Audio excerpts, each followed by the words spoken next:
என்னும் கடவுளின் மெய்யில்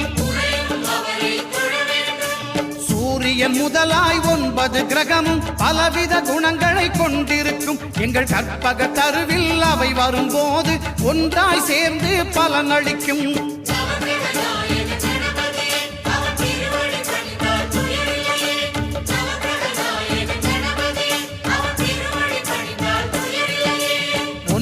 கோளும் ஒன்றாய் காண அங்கு கற்பகம் என்னும் கடவுளின்